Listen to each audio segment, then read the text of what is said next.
Deputy ముఖ్యమంత్రిని అయ్యాక అంతకుముందు ఎప్పుడు ఆలోచించామని పుస్తకాల బరువుతోటి వీపు వంగిపోతున్న పిల్లవాడిని ఆడిపడాల్సిన వయసులో ఇంత పుస్తకాలు బ్యాగ్ వేసుకొని స్కూల్కి వెళ్తా, ఒకవైపు ఏమో టిఫిన్ క్యారియరు, ఇంకోవైపు ఏమో వాటర్ బాటిల్ పట్టుకొని జారిపోతా పడతా అమ్మకి నాన్నకి టాటా చెప్పి ఆ స్కూల్కి వెళ్ళే చిన్నపిల్లోడికి ఒక 2 పుస్తకాల బరువు తగ్గిస్తే నేను చాలా ధన్యుడిని అనుకునేవాడిని.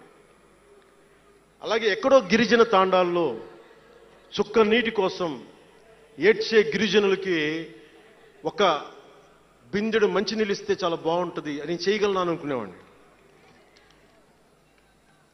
డోలీ మూతలతోటి రహదారులు లేని కొండ ప్రాంతాల్లో కేవలం 100 మంది నివసించే గిరిజన తాండాలకి ఒక చిన్న రోడ్డు వేయించగలమా అనుకునేవాడిని. కానీ ఈ రోజున మీ అందరి దయ, జన సైనికులు, వీర మహిళల పట్టుదల, ఈ రోజున మనం దాదాపు 4000 పైచిలకు కిలోమీటర్లు రోడ్డును వేయించగలిగాం. వాళ్ళు 2000 వేయించారు 5 సంవత్సరాల్లో. మనం 2500 కోట్ల పైగా ఖర్చు పెట్టినట్టున్నాం. ఇవన్నీ ఎందుకు చెప్తున్నానంటే ఒకరు మనం అనుకుంటే ఎంత చేయగలమని అంటానికి.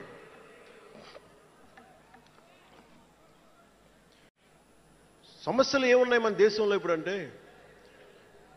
ముఖ్యంగా పార్టీలో వేదిక పైన ఉన్న నాయకులకి, జన సైనికులకి, మీ అందరికీ కూడా ఇది చాలా కీలకమైన సమయం. 2047 విజన్ అని మాట్లాడుతున్నారు గౌరవ ముఖ్యమంత్రి గారు. 2047 ప్రధానమంత్రి గారు మాట్లాడుతున్నారు. వికసిత్ భారత్, స్వర్ణ ఆంధ్రప్రదేశ్, $2 ట్రిలియన్ ఎకానమీ, భారతదేశం ప్రపంచంలోనే 3వ ఆర్థికంగా బలంగా ఉండే దేశం అవ్వాలని ఆలోచిస్తూ ఉన్నాం. ఇంత బలమైన దేశం కావాలి అంటే బలమైన ప్రజలు ఉండాలి, బలమైన నాయకత్వం ఉండాలి. నేను ఎందుకు ఇంత తపన పడతాను మీ అందరి కోసం అంటే, నాకు ఈజీగా వెళ్ళిపోయే వ్యక్తులు అవసరం లేదు, నాకు గోల చేసే వ్యక్తులు అవసరం లేదు. దేశం కోసం నిలబడే యువత కావాలి నాకు, చీల్చి చెండాడే యువత కావాలి నాకు దేశం కోసం. అంటే ఎందుకు చెప్తున్నానంటే, సర్దార్ వల్లభాయ్ పటేల్ గారిని అడిగారంట. బెంగాల్ రాష్ట్ర విభజన అప్పుడు 1920లో విభజిస్తున్నాం అనుకున్నప్పుడు దేశంలో ఉన్న జాతీయ నాయకులు అందరూ వచ్చారు, జరగకూడదని ఆప్ చేశారు. అలాంటిది భారతదేశాన్ని పాకిస్తాన్గా, భారత్గా విభజిస్తుంటే మీరు ఎందుకు చేయలేకపోయారు, ఆపలేకపోయారు? ఒక రాష్ట్రాన్ని ఆపగలిగినప్పుడు ఇది ఎందుకు ఆపలేకపోయారంటే, ఆయన అన్న మాటలు ఏంటంటే, మాకు వయసు అయిపోయింది, పెద్దవాళ్ళం అయిపోయాం, జైలులో నలిగిపోయాం, సరికొత్త యువరక్తాన్ని తయారు చేయలేకపోయాం, మాకు శక్తి సన్నగిల్లింది అని. అందువల్ల వదిలేయాల్సి వచ్చింది చేతుల అని. అది నాకు చాలా ప్రేరణ అయింది. నెక్స్ట్ అందరం గౌరవ ముఖ్యమంత్రి గారు వికసిత్ ఆంధ్రప్రదేశ్ కోసం ఆలోచిస్తున్నారు.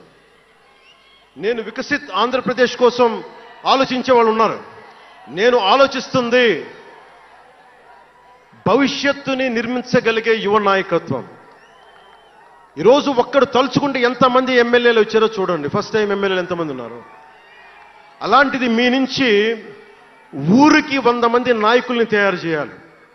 రాష్ట్రం నుంచి జాతీయ స్థాయిలోకి వెళ్ళగలిగే 100 మంది నాయకుల్ని తయారు చేయగలగాలి. అదే నా లక్ష్యం, నా స్వప్నం 2047కి. అంటే ఎలా ఉండాలి అంటే, విదేశాలకి వెళ్లాల్సిన అవసరం రాకూడదు ఇంక మనకి. మన దేశానికి మనం వీసాలు డినైల్ చేసేంత స్థాయి భారతదేశంలో ఉండాలి అంటే, దేశాన్ని, సమాజాన్ని నడిపే నాయకులు మీలో నుంచే పుట్టాలి. నేను చేస్తాను దానికి ప్రోగ్రామ్స్.